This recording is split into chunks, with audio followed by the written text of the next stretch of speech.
Good morning, ladies and gentlemen. It's my proud privilege to be speaking, especially as Secretary had just mentioned, regarding what could be one of the options, because considering an option is most essential in an energy scenario where one cannot afford to put all your eggs in one basket. That would be a very, very dangerous proposition, for the simple reason that if that option fails, all that the people would be left with is no option.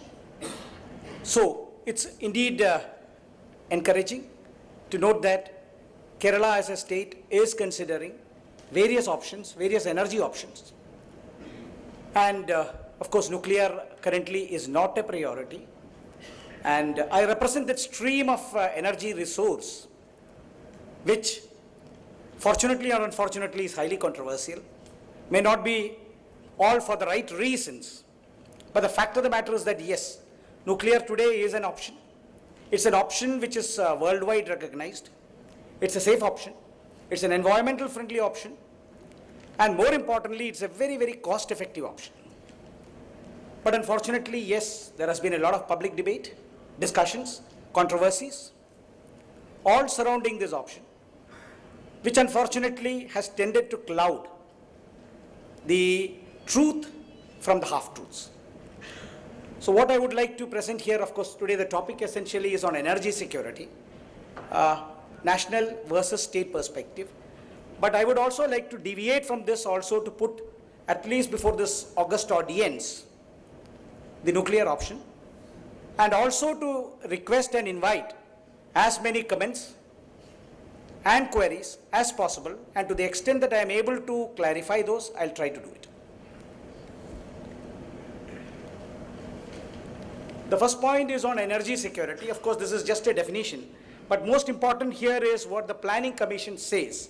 And here, what is important is lifeline energy to all our citizens. This is a very, very important concept, that it is a primary right, if not recognized at least by the Constitution, at least in a functioning democracy. It's very important that the government of the day is able to provide minimum requirement as far as energy needs are concerned to its citizens. The second one is ability to pay for it as well. Energy today is a very costly option, especially in a state like Kerala, where we are forced to also depend upon import of power. And when we look at the import options available, many of them may not be commercially viable with the net result. There's a question of either subsidy, or in case subsidy is not there, there has to be cross-subsidization. And in any debate, as far as cross-subsidization is concerned, is bound to be politically highly sensitive. More so in a functioning democracy, and more so in a very literate and politically aware state like Kerala, where the public would definitely raise issues if the cost of energy goes beyond what is conceived as within tolerance limits, quote unquote. The third impact is that to look into the competitive prices. While it is very, very important as a power producer to go in for the maximum possible cost recovery and preferably to make a profit, it's also equally important that the power that we produce must also be saleable. And the commercial viability of any power producer is probably one of the most essential aspects. And that is where, as far as nuclear option is concerned, and the Nuclear Power Corporation of India Limited is concerned, that we are today in a position, as you will see in the succeeding slides, where we are very, very competitive vis-a-vis the other energy options. As I mentioned earlier, the intention here is neither to propagate nor to pull down any of the other options. As I said, yes, it is very, very important that we have a proper mix, and a proper mix of the various energy options. And this essentially will ensure that energy security, as far as Kerala is concerned, can be to a large extent achieved. One of the major aspects here is affordability. especially in a state like Kerala, where the cost of power is probably going to be one of the biggest debates that will come up for. Affordability to all, irrespective of their ability to pay. This factors in the fact that there are large proportion of our population which may be living either below the poverty line or just above the poverty line. And when we talk in terms of cost of power, that is maybe 10 rupees or more, then the question whether this section of society is able to pay for this power or otherwise becomes a matter of debate. And in such debates, especially in an enlightened society like Kerala, such discussions will definitely spill over into the streets, which, while being a healthy sign as far as democracy is concerned, may not necessarily reflect a very healthy political trend as far as the ruling government of the day is concerned. And here what is most important is the income distributing angle, the income distribution angle is being incorporated as per the Planning Commission definition as one of the key aspects as far as power is concerned or energy is concerned. The next aspect that we have to look into is economic growth. As we all know, our country is poised onto rapid economic growth, and any economic development, especially in a developing economy like ours, necessarily follows a pattern where there is high consumption of energy. And this high consumption of energy has to be supplemented and complemented by rapid growth of power plants.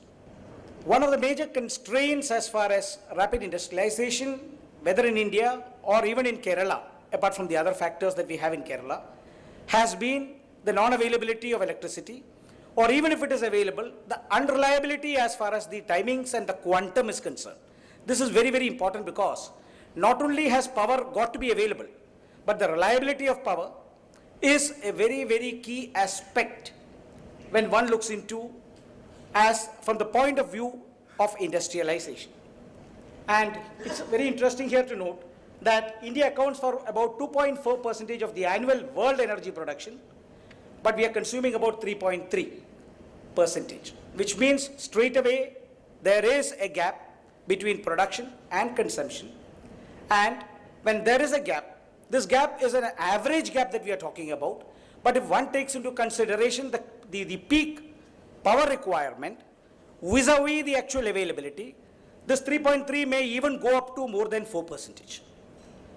And in a scenario where there is more than 4% power shortage, and considering the distributional inequalities, especially among the states concerned, especially in states like Maharashtra, Tamil Nadu, or even Gujarat, or some of the North Indian states where there is a lot of industrialization, it becomes a matter of concern because the non-availability of power or unreliability of power makes it often difficult for the industries to continue production over prolonged periods of time. This is a very important aspect as far as the energy availability vis-a-vis economic development of any state or country is concerned. What are our requirements today as well as into the future? As we see here, we are poised for about 7 to 8% GDP growth, which is essential. And unless and until we are able to maintain this growth, it would definitely be difficult for us as a growing nation to not only sustain our efforts, but more importantly to ensure that we are able to improve the livelihood as far as our people are concerned. And for this, electricity generation is probably one of the most important factors. And this generation has to be supplemented within the shortest possible period of time. And here I would like to mention that as far as one of the predecessors, Mr. Puri, if I got his name correctly, had mentioned, in the energy mix that we are considering, there are options which are short-term options, which are quick options. There are also options which, while being long-term and sustainable and reliable, are options which take long periods of gestation. For example, the nuclear power. An average time frame from what we call as first pour of concrete, which is the real starting point as far as any nuclear power plant is concerned, to commissioning and thereafter the production of commercial power takes about 8 years. This is a long gestation project. And unless and until we plan today for what we require maybe 8 to 10 years down the line, it would be very difficult. But when we look into the scenario, what is actually happening is far away from this reality. Already we are in a situation of shortage. And in this shortage also, the supplemental efforts which is coming in, whether it is from the private sector or from the government sector, unfortunately is not commensurate with the requirements of today, leave alone thinking about what the requirements are as far as the requirements for the next 2 decades or so is concerned. And this is where I think there's a lot of requirement, it's essential that all policy planners start looking into the planning process at least a decade ahead. Only then we will be able to sustain and maintain the GDP that we today intend to achieve.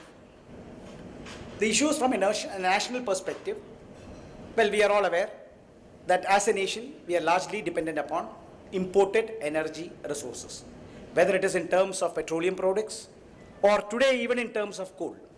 And this is a very paradoxical situation, especially with reference to coal, for the simple reason that this country is very rich when it comes to coal resources. Of course, one would not like to speak about the quality of coal which is available, but if one looks into the controversies which we have run into in the last 1 year, especially with the CAG report and the Supreme Court monitored investigation into coal allocations, unfortunately, an intention as far as augmenting the coal production resources is concerned has hit a new low. Various coal allocation blocks have either not started their production or where they were halfway through, unfortunately, the plants have been shelved. This is absolutely not a very enviable situation, especially one takes into consideration that huge amounts of money has already been sunk into these various mining projects. Apart from the fact that a number of power projects were also planned either at the pithead or in nearby areas.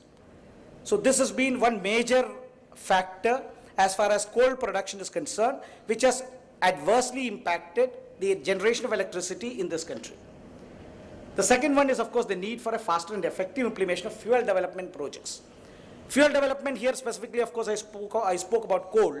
As far as petroleum products are concerned, our options are very limited.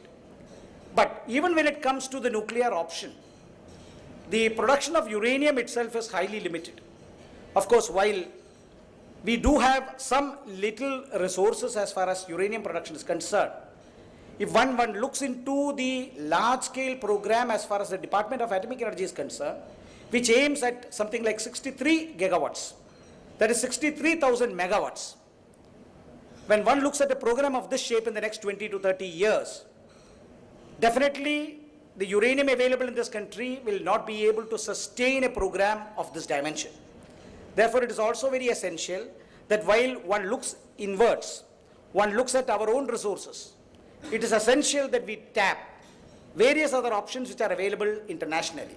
And one of the first steps which we have taken is to discuss and to encourage foreign suppliers in terms of power production equipment and plants, with the intention, with the understanding that once they set up their plants, of course this has to be in the government sector only, because today government regulations do not permit the setting up of nuclear power plants outside the government ambit. It's therefore essential that while they supply plant and equipment to either Nuclear Power Corporation, or we have another corporation which is called Bhavini, which is the fast breeder reactor company, it's required that these companies also enter into a lifetime tie-up as far as the fuel availability is concerned.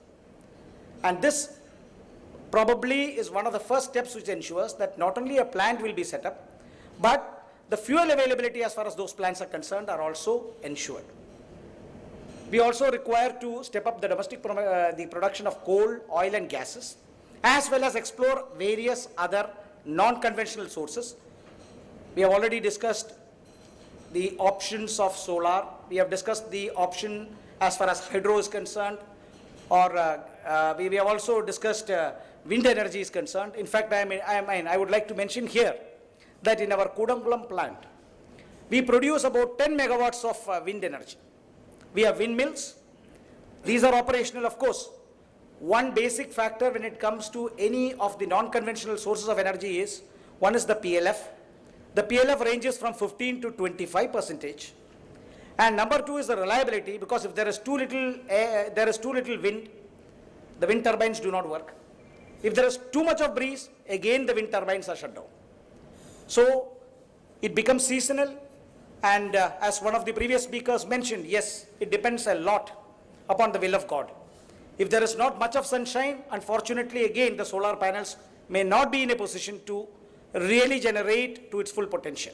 But even here, as I mentioned, it's important to notice that what is available is about 15 to 25% of PLF only. Number two, it is again dependent upon availability of sunshine or availability of wind or various other natural elements. For instance, if it is going to be monsoon time, then of course the bright sunshine may not be available, and a solar production unit may not be able to deliver to its full capacity. But as one of the speakers mentioned, what is important is the availability of sunlight and not the heat. But even there, the PLF factor will again depend upon the intensity of sunlight which is available. And especially in a state like Kerala, where there is monsoons and there may not be bright sunshine for all the 365 days, this option, as far as the renewable is concerned, will also have to be supplemented by various conventional sources of energy. What we see here is, yes, today the most primary sources as far as energy production is concerned is coal, and conservation is probably one of the keystones as far as any energy policy is concerned. For example, reduction of T&D losses. It is very interesting to notice that the T&D losses as far as Kerala is concerned has come down from 38% to 16%. That shows that the great importance and efforts which has gone in to ensure, because as they say, a unit generated or a unit wasted is also a unit generated. Because unless and until we are also able to supplement additional production of power along with losses, our total effort unfortunately will not bear fruit. The third issue here is to diversify the supply of energy by location and by source. And by location, it is very important that we are able to look at what could be the best option for a state, and within a state, what would be the best option possible for a district or even at the village level. Well, sufficient storage facilities need to be created to handle inputs and supply disruptions. Very important, especially considering the fact that coal happens to be still the primary driver as far as any energy production is concerned. And I would like to add here that transportation of coal is probably one of the biggest bottlenecks. Availability of coal, and that also of quality coal, at the pit or alternatively at the power station, is one of the most detrimental factors which has been working against many of the gas-fired plants being able to utilize and achieve their objectives. Thereafter, another issue which comes up is the question of fly ash, which is generated as a result of the burning of coal. This is another major issue which has to be looked into, and that is where the storage comes in.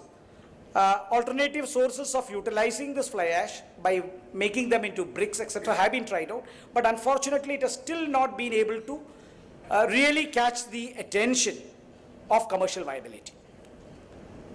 These are basically the demand projections, and the demand projections, especially in 2012, the energy requirement was in billion units 1097. This is the national demand, and the peak demand was 158.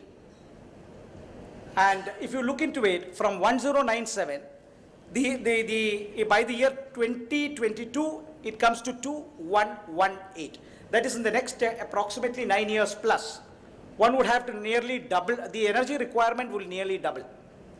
And thereafter by 2032, the requirement will go to 3,880 billion units. And we have here is the required capacity in terms of gigawatts, which is around by 2032 it would be something like 778 gigawatts. And at the bottom you will notice here that as far by 2032 nuclear installed capacity, the intention is to go to 63,000 megawatts or 63 gigawatts. So nuclear would still be only a minor player of less than 10% when one looks into something like the total installed capacity, which would be about 800 gigawatt plus. We would still be under 10%. So nuclear as an option is at best only a marginal player and can definitely not substitute as the major source, unlike many countries such as France, where about 86% of the total power production is dependent upon the nuclear option. Briefly, energy security from a state perspective, some of the previous speakers has already spoken. As far as Kerala is concerned, there is an over-dependence on hydro. Thermal units are being added, but the pace at which it is being added vis-a-vis the actual requirements of the consumers, there is still a gap. There is a demand-supply gap, and this has to be looked into. The second issue is of environmental concerns. In fact, we had the minister speaking, including the chief minister, who mentioned that environmental concerns today has become the biggest stumbling blocks. Whether it is actual or imagined, the fact of the matter remains that environmental concerns today has taken probably the prime seat. I can mention from my own experience that on an average it takes about 2 to 3 years to get the environmental clearance from the Ministry of Environment and Forest. And when one looks at a project which has got a gestation period of 8 years, and if you take about 2 years for environmental clearance, whatever calculations you have made as far as the project viability is concerned may not stand at the end of this environmental clearance period. So I think there is a very urgent requirement at the political level with the proper initiative to look into what are our requirements, what are the environmental concerns, and to strike a fine balance between the environmental concerns which are vis-a-vis the actual requirements of development which is required by the people. And the third is, of course, increasing population and consequent reduction in land availability. You must have heard yesterday in the news that the new land acquisition bill is pending before Parliament. And while the bill is a very, very positive step ahead in terms of land acquisition and land losers are concerned, when it comes to any of the industrial projects, it will definitely have an impact, and it will have a much larger impact than it has today. In fact, Nuclear Power Corporation has already gone ahead, and wherever possible we have already done the land acquisition, for the simple reason that after the passing of the Land Acquisition Act, it is going to be slightly more difficult in terms of environmental concerns, in terms of relief and rehabilitation policy, in terms of providing jobs to the people who are land losers. And you know, it is not only land losers, it is also people who were working in the land of somebody else, which means essentially it will encompass the entire group of people living within the locality.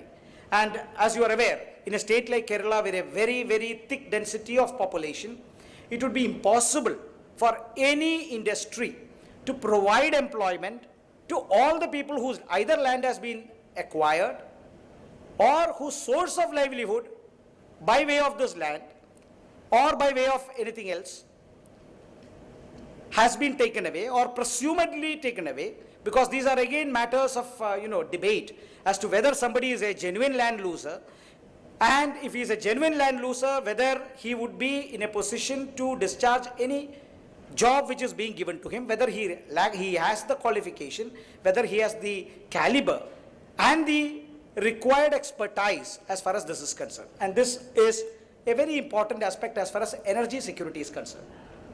As far as Kerala initiatives are concerned, yes, energy conservation, we have already spoken about it. Decentralized generation. The minister mentioned about proposal for 74 lakh rooftop solar generation sets which will relieve at least, partly the load as far as KSEB is concerned. Small hydro projects, yes, it has been attempted, but unfortunately, I think these small hydro projects are yet to take off in a big way. Many of them have commenced, but unfortunately not been completed. Electricity Regulatory Commissions. The Commission has had indeed a very stellar role to play when it comes to the pricing of electricity and as far as consumer protection is concerned. But one difficulty as a power producer that we are facing with the Regulatory Commission is they are very, very slow. In fact, it takes a huge lot of time, and within this time by which they are able to adjudicate between the producer's claims and the consumer's rebuttal, unfortunately there is a huge time gap, and this is probably where the commissions could look into and probably reduce the time frames. Enhance share from the central sector projects, but then that presumes that the central sector projects are A, appropriately attuned to the requirements, and B, that the Ministry of Power is in a position to allocate power to the other states. Now let me bring here a very interesting example which is happening as far as Kudankulam is concerned. As you are aware, Kudankulam project is actually 1000 into 6. It's with Russian technology. The equipments have come from Russia. There is an assured power supply. So the minimum that we would set up in the Kudankulam farm would be something like 6000 megawatts. But we can also increase and put another 2 more reactors there, which would be 8000 megawatts. When we began the initial construction project way back in 2002, 2003, states like Andhra Pradesh and Karnataka mentioned that they do not want to partake any power from Kudankulam project. They simply refused. When we went to them saying that you please give your requirement of power, both these states said they do not want it. Tamil Nadu, of course, being the host state, and as per the current policy of the Ministry of Power, 50% of the power allocation was allotted to Tamil Nadu. And since there were no other claims from the 2 other southern states who could have benefited from the national grid and the Ministry of Power policy, 30% has been allocated to Kerala. So 50 plus 30, 80%. We have an auxiliary consumption in the range of around 9 to 10%, and we have a very little, something like about 10 to 11% remaining with the producer, which technically can be sold by the producer through power trading process and mechanism. Today, now that the Kudankulam is on the verge of being commissioned, maybe within another 10 days, Andhra Pradesh has suddenly jumped into the fray and has taken claim. Karnataka has also jumped in saying that, look, we are also part of the southern grid, and we also require the power to be given to us. Okay, they have made a representation. I do not know what will be the stand as far as the Ministry of Power is concerned. But in case, even if there is a token allocation of power from power which is already allocated, then it can only be at the cost of Kerala. The 30% will come down because as per the policy, Tamil Nadu definitely will get 50%. So the only divisible portion which exists today has to be from the Kerala allocation. One. Interestingly, Tamil Nadu has put forward another stake, saying that the power allocation to Kerala must be looked into, because Kerala is principally opposed to nuclear power. If you are principally opposed to nuclear power, then how can you partake the benefits which flow from somebody else's backyard? It is like, you please keep a cow, please keep my cow, but in your shed, because it will dirty your backyard, but I would like to take the milk at the same time from this. In fact, this is another, interesting scenario which is developing. Tamil Nadu says that, look, if Kerala, which is principally opposed to nuclear power, then I think they should also not be allotted power as far as nuclear power is concerned. In fact, the whole power should come to Tamil Nadu only, because we are the host state. And whatever the so-called perceived, I would say, safety issues, we are anyway taking that risk. So while, fine, in that case, Kerala should be denied that portion. Of course, what the decision is, one doesn't really know. But yes, these are claims and counterclaims which are pending today before the Ministry of Power. And it's very essential. In fact, I was just mentioning to the chairman of the electricity board that, the power purchase agreements has to be entered into as fast as possible. Because the minute at least one gets into a PPA and it is signed, at least as far as Kerala is concerned, you will not lose, because you see 600 megawatts of power is not a small amount. And of this, approximately about 300 megawatts would come in maybe in the next 1 week to 10 days. So that would to a large extent enable Kerala to come over, to tide over this difficult situation of power scenario, power shortage. Investment in renewables and energy management, of course, we have already discussed in detail, and increased chula installation. This is also one of the considerations which could come up as far as the optimum utilization of power resources are concerned. I will briefly mention about nuclear power. Present installed capacity is 4,780 megawatts. And the reactors under construction is 4,800. This includes 2,000 megawatts of Kudankulam, 2 into 700 megawatts of Kakrapar 3 and 4 in Gujarat, 2 into 700 in Rajasthan 7 and 8. There are already 6 operating units in Rawat Bata, which is near Kota in Rajasthan. 2 more are under construction. These 4 units are supposed to be commissioned around 2015-2016. So that would add about 2,800 megawatts. And Kudankulam 1 and 2 will add another 2,000 megawatts. So total 4,000 megawatts will be coming up in the next 4 years or so. Thereafter, we have already also signed the contracts, not the contracts but the agreements for Kudankulam 3 and Kudankulam 4, which is another 1,000 into 2. So which means essentially another 2,000 megawatts would come in, and Kudankulam 3 and 4, the expected timeline is going to be 2021-22. And at least learning from our Kudankulam 1 and 2 experience, there is also a penalty clause as far as the Russians are concerned.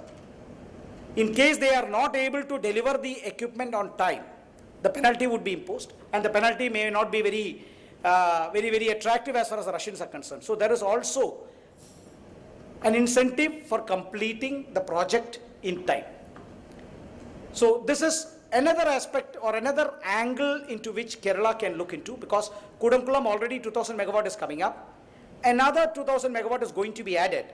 I would also like to mention that the fast breeder reactor, which is in Kalpakam, there is another undertaking called Bhavini.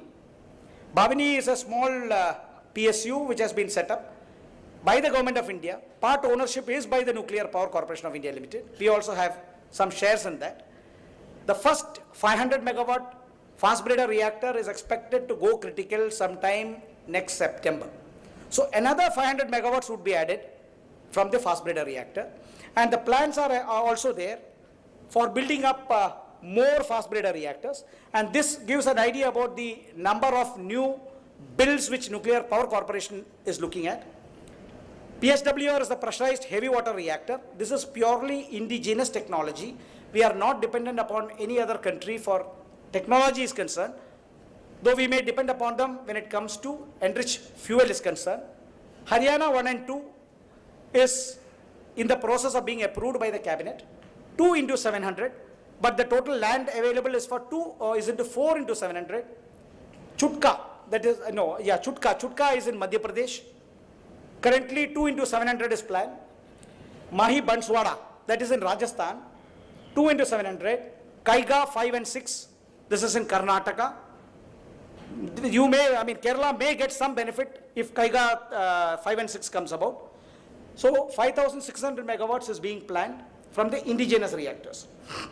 Then we have the light water reactor programs. The light water reactor includes Kudankulam 3 and 4, 1,000 into 2. Jetapur, which is in Maharashtra. That is again a very, very large facility. It is being done in collaboration with Arriva of France, who are the principal suppliers of equipment and technology. And it is called EPR, which is a new technology, but already operating in France. And it is a large reactor. It is 1650 into 2. And the total reactors which are planned is a minimum of 6 reactors in Jetapur. Kovada.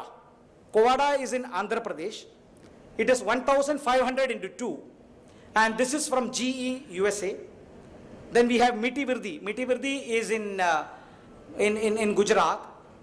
And the foreign collaborator here is Westinghouse. So the total will add up to something like, at the end of the 12th plan, what is being what is being planned to commence is something like in the range of about 16,100 megawatts or 16.1 gigawatt.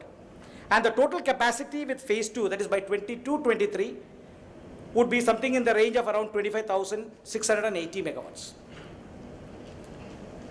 This is an interesting slide which I thought I must mention to you. This shows what is the tariff, the current tariff. The cheapest, of course, is Tarapur 1-2. And the reason is, of course, it's an old plant, it is fully depreciated. And you would be interested to know that we are giving it to the Maharashtra State Electricity Board and Gujarat GEB, Gujarat Electricity Board, at 95 paise per unit. And Tarapur 3-4, 2 rupees 84 paise. And the costliest power today we have is Kaiga 1-4. In fact, Kaiga 1-4 is a pool tariff. That is why it is 3 rupees 1 paise. And the average as far as nuclear power is concerned is 2 rupee 63 paise. And this gives you the estimates as far as the indigenous projects are concerned. The latest 2 projects, the crores per megawatt compares very favorably. For Kakrapara 3-4, it is 8.2 crores per megawatt. Rajasthan 7-8 is 8.8. And when one compares this with coal, and when one compares with coal, one is comparing with the domestic coal and not with imported coal. This compares favorably in the sense that it is about 5 to 6 crores per megawatt. Of course, I think people from Accenture would probably be able to tell exactly. But it is currently in the range of around 6 rupees per megawatt. So another 2 crores per megawatt is not a very large amount. Because finally, when we come down to the tariff, the impact as far as 2 crores is concerned is something like around 5 paise per unit, which is not a very substantial or a very perceptive amount which really impacts as far as the consumer is concerned. Just some of the sites where it is concerned, where we are building up our new projects.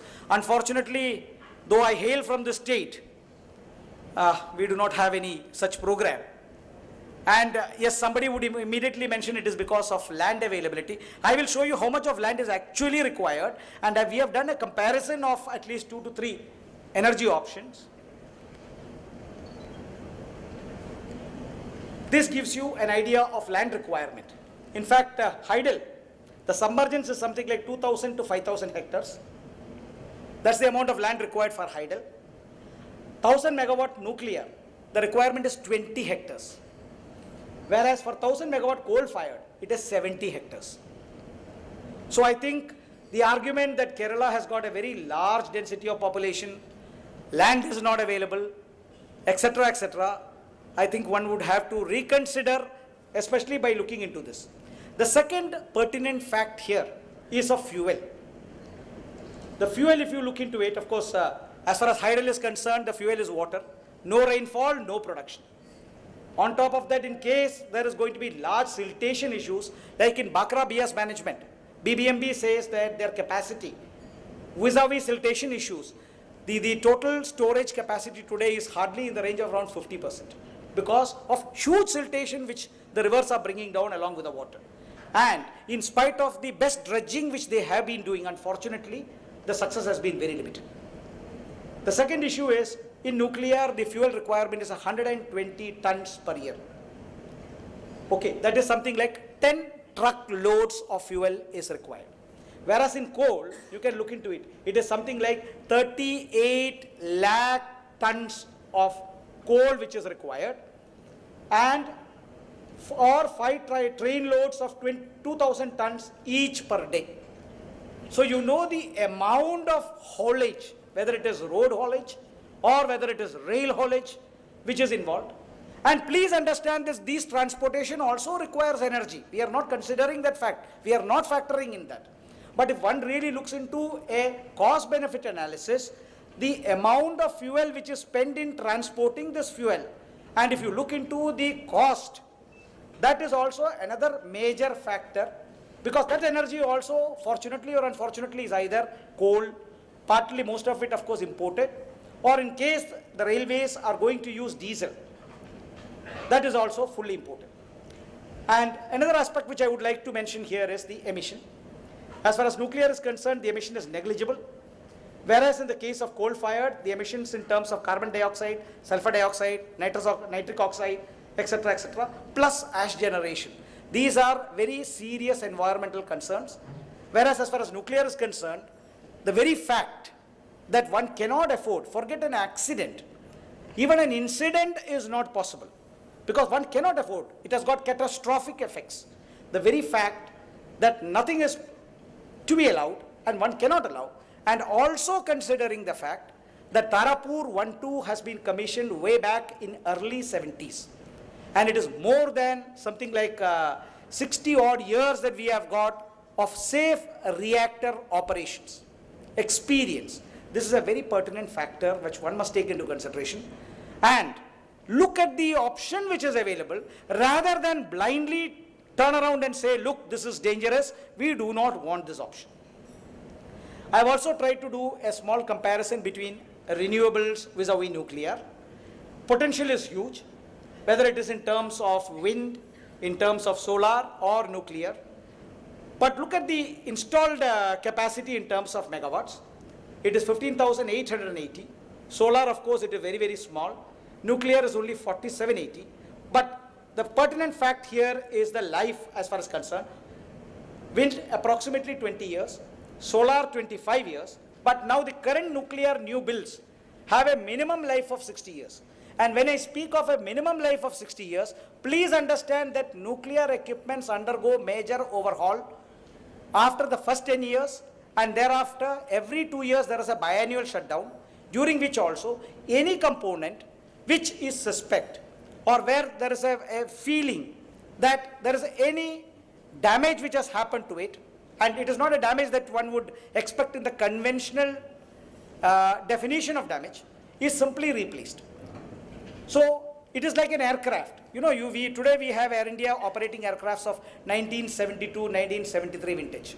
Well, if you look into it, you can say these aircrafts are very, very old. I am afraid of sitting in an aircraft which is 1972 vintage. But please understand, as far as the airframe is concerned, or as far as the engines are concerned, the overhaul which they go is very, very extensive. And these overhauls make these aircrafts, or in the case of nuclear power plants, as good as brand new. So the 60 years is only a projection. In fact, this can go up to 90 years as per the current calculations. Capacity factor, another very interesting factor which I would like to point out here. Wind, it is between 20 to 30%. Solar is approximately about 19%, whereas nuclear, the capacity factor is in the range of 90%. Power reliability, which is is an issue of very prime consideration. In fact, the current year Nuclear Power Corporation has been able to achieve 80 plus PLF consistently over the 365 days over all its plants. And I would like to mention that some of the plants which are running on imported fuel, imported uranium, of course, it has nothing to do with the uranium. The uranium, whether it is domestic or imported, is the same. We have achieved up to 104% PLF in some of our units. And the land requirement, of course, we have more or less looked into it. The capital cost also we have now considered. And the tariff. The tariff in the case of wind ranges from 3.39 to 5.03. Solar is in the range of around 15.39. Whereas in nuclear it is from 94 paise to slightly more than 3 rupees. This is the type of option and what is available on the platter which any state can choose from. Well, this is just a small tribute. Dr. Baba, the founder of our atomic energy program, said for the full industrialization of underdeveloped countries, for the continuation of our civilization and its further development, atomic energy is not merely a need, it's an absolute necessity. I think these words are very prophetic. They reflect the situation not only of the 60s, but of the 2030s. I think one has to consider the various energy options which is available, and it's very easy to reject an option. It's very easy to drum up 10 people on the streets to demonstrate. It's very easy to say, I oppose. Well, if you oppose, please give me an option. I would like to mention that as far as the Kodamkulam 1 and 2 is concerned, the various objections and petitions which are filed in the Supreme Court were compiled into one or consolidated into one big petition, and the Supreme Court on 6th May has come out with I would say, a very landmark judgment, wherein they have said that there is no question of this country not considering the nuclear option.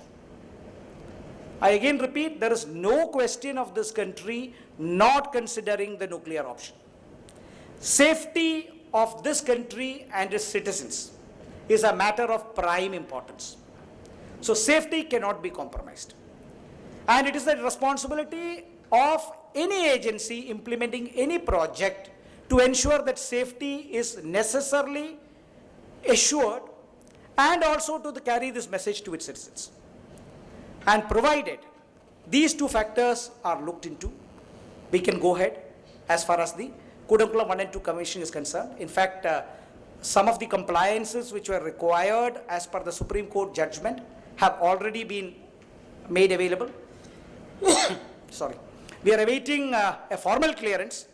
It may not be required, but the fact of the matter is that because Supreme Court said you can go ahead with the commissioning, but as a matter of abundant caution, we wanted to still file in the compliances with the Supreme Court and get a nod, either formal or informal, because the danger here is there is a lobby. Let us also realize this, there is a lobby. There is a lobby which unfortunately does not want this country to progress. There are business interests unfortunately which collide. There are people unfortunately who, without realizing that they are working against the larger public good, has been mobilizing and demonstrating. I would like to assure each one of you that as far as the Nuclear Power Corporation of India is concerned and the Department of Atomic Energy, there are no two opinions regarding safety. Please understand that our employees live next to the plant. So, in case there is an incident, an accident is out of question. You cannot have an accident, because if you have an accident, you blow up half the country or even more. So that is out of question. That's an option which you can't have. And the plants today are so designed that forget an accident, even an incident cannot take place. And in case, as a matter of additional assurances, our own employees live next to the plant. And nobody would like to expose their wives, children, relations, kith and kin to a dangerous technology. I think this is basic human nature. I would like to thank KSIDC and the Department of Industries here for giving me an opportunity to speak. I know nuclear is not a very popular option, especially in Kerala. But as I mentioned, one cannot expect to gain by keeping a cow in somebody else's backyard. I think this approach has to change. And as far as land availability is concerned, we have just pointed out how much of land is really required.